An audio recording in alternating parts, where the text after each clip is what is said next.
This is the Newsload. Hi, I'm Carrie Anne Stevenson, and I'm here with Newsload, and I am so incredibly excited to be able to interview Erica Sigurdson today. Hi, Erica, how are you? I'm great. How are you? I'm amazing. Where are you right now? I'm in Vancouver, British Columbia. Oh, I wasn't sure about the time difference. Yes. What's it like over there? Is it warm? It's rainy and overcast. Our usual December. Yeah, it's not, it's a little bit chilly only because of the rain. You know, it's a wet cold, as we like to say here on the West Coast. Yeah, It's what wet what cold. I felt when I was in Vancouver is it was so cold, and because it was so damp, it almost like went through you, like Yes. Yeah, very, there's a very lot cold. of like drinking hot beverages throughout the day Yeah. because you're just like always have a little bit of it. Like last night I got home and had a bath because I was like, this is the only way I'm going to warm up my core. So it's Yeah. like on paper or wet paper, it's only like it's 8 or 9 degrees, but it's like the cold air coming off the ocean and the moisture and yeah. Yeah. And do you get any light therapy or anything to deal with all the clouds? No, I mean, when the sun comes out here, everybody just flocks to the park and the beach and walks around. And I don't, I don't find because I grew up here, it doesn't really affect my moods. I think people who move here from elsewhere, like especially from Alberta, where they get so much sun, like people, sometimes people are like, oh, it rained. It's like, it's raining today. And I'm like, oh, is it? Because if it's only like sprinkling, I don't consider that rain. I'm like, no, this is just how it is. It's just always a little bit wet. Yeah, apparently Vancouverites have like 50 different words for rain, almost like Eskimos for 50 different words for snow. It's just a little sprinkle, it's spitting, it's a Yeah. downpour. There's so Yeah. much different types of rain, so many. Yeah, exactly. So, did you have siblings growing up? Hmm. I have an older sister. Okay. And how did Yeah. that, do you find, affect your ability to debate, to have comedy as a defense mechanism? Mm, I mean, my whole family's pretty witty. So, and like we played Scrabble a lot. So definitely kind of having like witty barbs and things like that was very commonplace in my family around the kitchen. And we would play Scrabble a lot. So like, yeah, language and I was a debate like I gave speeches in elementary school. I competed in speeches. In high school, I went to the law courts and did speeches on, you know, different legal things. So I've always been kind of into that argumentative debate kind of mentality.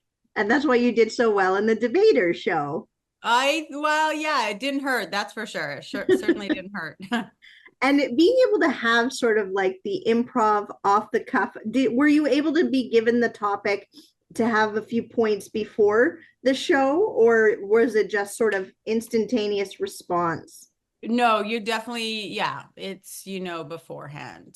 Um, I mean, I have been in situations, you know, getting pulled over by the police if you're speeding, where you're going so quickly, that kind of, where you have to think on your feet and really come up with an argument on the spot. But as far as like any sort of debates or, you know, I've never, I think it'd be really interesting to do one where you had no idea, and you just had to wing it, but it could also go terribly wrong.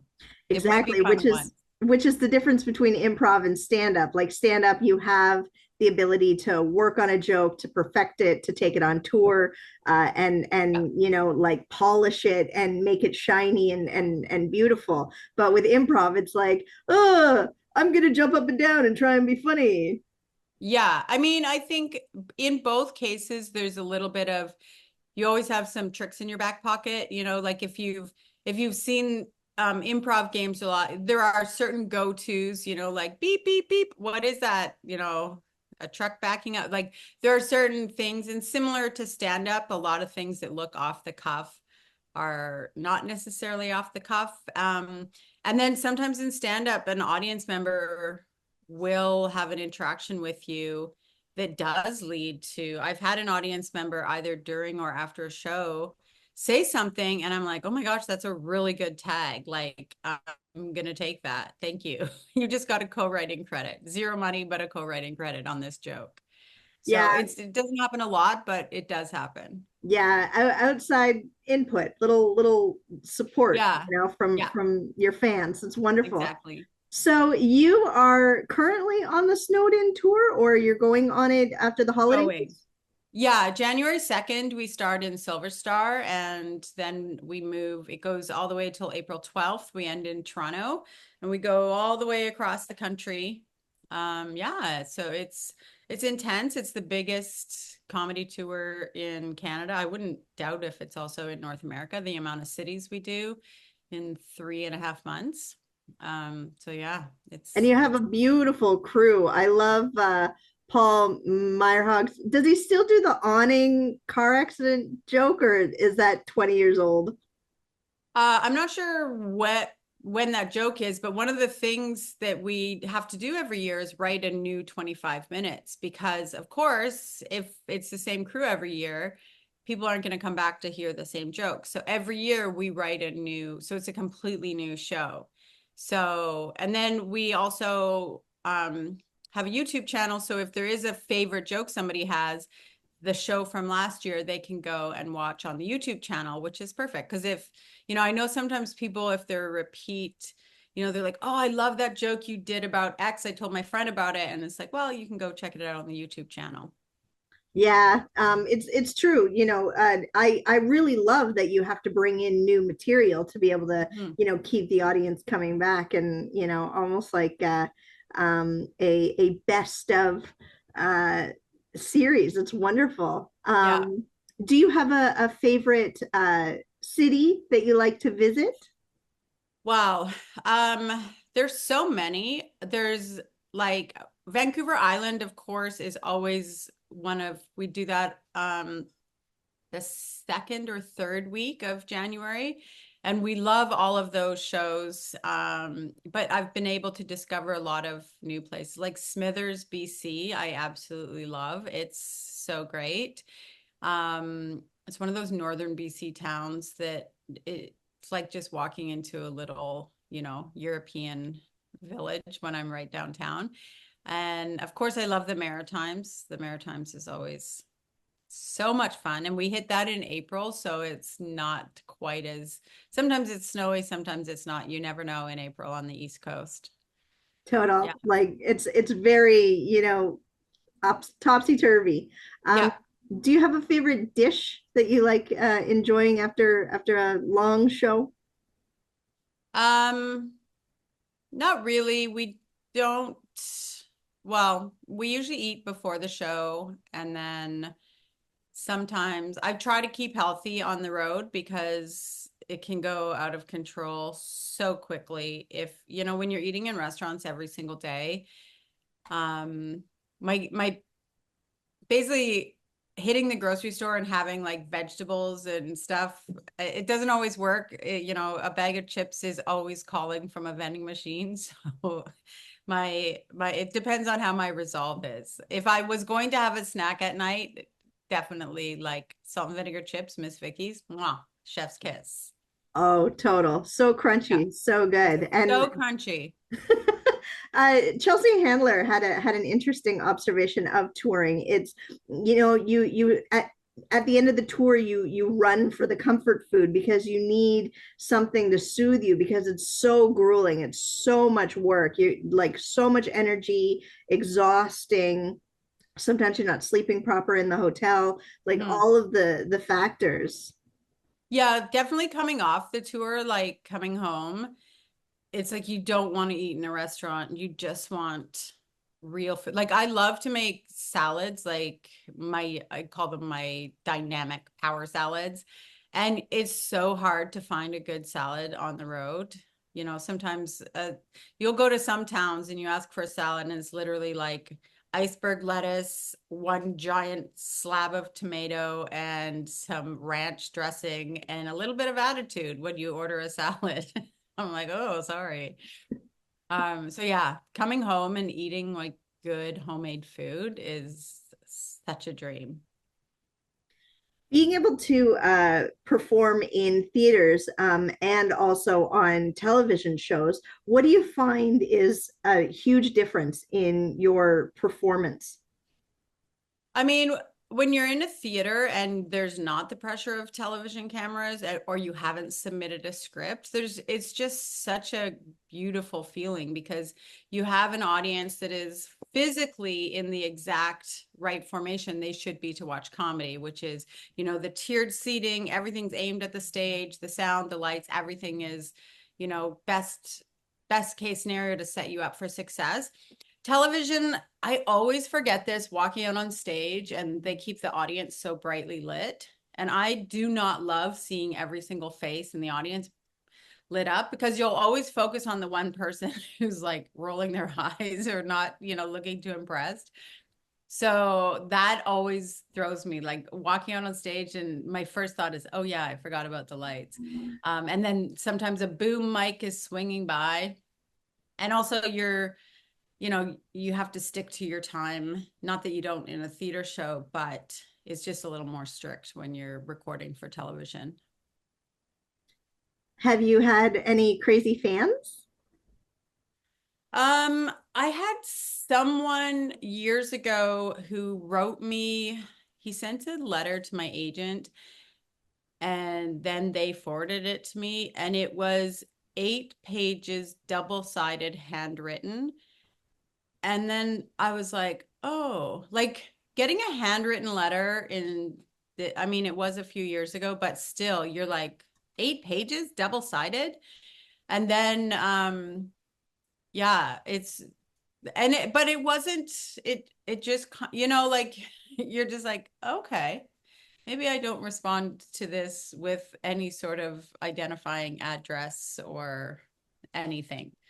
I've had a few things, but nothing too crazy. Nothing that I felt like unsafe. Like, oh my gosh, this feels like I might be in any sort of danger. Did you send a pleasant card that said like thanks, one word compared to the 8 pages? Like you did respond. I can't remember actually. I cannot. I might not even have had a return address on it. Yeah, I don't remember if I responded or not. I probably didn't because I've heard that you shouldn't if you get that intense. Oh shoot, that just reminded me. Someone asked for an autographed photo and Canada Post is on strike. And now that they're not on strike, I need to send that. No return address. So thank you for reminding me of that. My pleasure. My pleasure. Random things popping in my brain 2 weeks after I get an email. Oh well, Yeah. they were on strike. You couldn't help it, And I have to go get a photo printed because like back in the day, you had to have printed photos of yourself and everything is digital now. So I have to go to Staples, print a photo and then mail it off. But That's kind of fun though, signing. yeah, Are you going to sign something fun like, thanks for all the support and, wish you all the best? something like, I always panic and end up writing something stupid. Like a lot of people have just one thing when they sign something, whatever. I need that thing because I panic and I write something completely ridiculous. And then I look down and I'm like, well, I'm such a nerd. They're probably going to burn this when they get it just straight into the shredder. Now, complete opposite, because you have such a wonderful fan base. How do you react if you ever run into a celebrity that makes you a little starstruck? I'm pretty shy in person. So like I met Robin Williams in Vancouver years and years ago. And I just turned around. He was sitting like at Robson and Burrard eating a hot dog by that hot dog stand that is always there. And I was waiting for a hot dog and I turned around and I was like, oh, I'm pretty sure that's Robin Williams. And then I looked and he was like dressed really cool. And I was like, yeah, that's for sure Robin Williams. And then so I just turned around and I was like, Robin. And he looked up and then I just kind of like deer in headlights. And he's like, yes. And I was like, hi. And then I started chatting to him and actually invited him to the Urban Well. And then he ended up showing up and performing there. So that was, yeah, I'm pretty low key about it. I am definitely not a run across the street. Most times I won't, say anything. If I come like right, I might say something, like, hey, love your work or thanks for what you do. But I'm not yeah. But Crazy. Robin Williams, like that's incredible. And that's really wonderful at the fact that you invited him to a club and he performed there. That like Yeah. when we would go to the well, it was huge when Robin would show up and you're the reason why he showed up. That's amazing. That is true. That is my little piece of Vancouver comedy lore that people are like, I heard you're the reason. And I said, yes, I met him and invited him down. And he actually did. He performed in Vancouver at the Well quite a bit. And even at Yuck Yucks or the Comedy Mix, whichever one it was in the Century Plaza. Yeah, he showed up there too. So yeah, it was a great time in Vancouver. That's amazing. That's an incredible, wonderful influence on the comedy scene. People do complain that Robin used to steal jokes, but I feel that it was almost like a encouragement and support system. But I absolutely adore Robin Williams. I think he's an incredible performer, serious comedy, all of it, well-rounded and pretty terrific. So that's really, really, really cool. Have you dealt with any unprofessional comics that were rude? And if you did, how did you deal with that? I don't know that I've had any instances that really stick out where anybody was overly rude. I think for the most part, I mean, you're always going to have some people that you enjoy working with more than others. But I've never had an interaction with someone that I thought like, dear God, this person is terrible. I don't want to work with them all weekend. Yeah, I guess I've been kind of lucky that way. Yeah, I can't think of anybody that I was like, oh my God, this person is terrible. I mean, I think the worst things were when I started out working with someone who would blow all their money at like the what do you call those? The VLTs in Alberta. I remember being on tour, brand new baby comedian, and like the headliner would like blow all their money. And then I'm like, oh, I guess I'm paying for gas and I'm making like no money. It was probably financially the people that were not great to work with. But other than that, I think I was pretty lucky. Oh, that would upset anybody having to pay for all the gas and such. Absolutely. Yeah. Bummer. Well, Erica, I absolutely adore you. So we can check you out on the Snowed-In Comedy Tour. Is there a website for that? Yeah, it's snowedincomedytour.com. We're on Instagram. We're on TikTok. We're on Facebook. We are on the internet, YouTube, of course. Check us out on YouTube. And I will put all the dates also on my website, probably today or tomorrow. It's been on my list of things to do for a good month and a half. But if I say it here, then I know that I have to do it. So yeah, and I'm at ericasigurdson.com or Erica Comic on Instagram. Phenomenal. Well, Erica, I absolutely adore you. I've always enjoyed your birth control bit.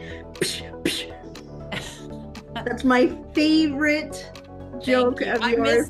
I miss doing that bit. It's like one of those bits that every time it pops into my head, I was like, that was really fun to do. It was like a fun one on stage.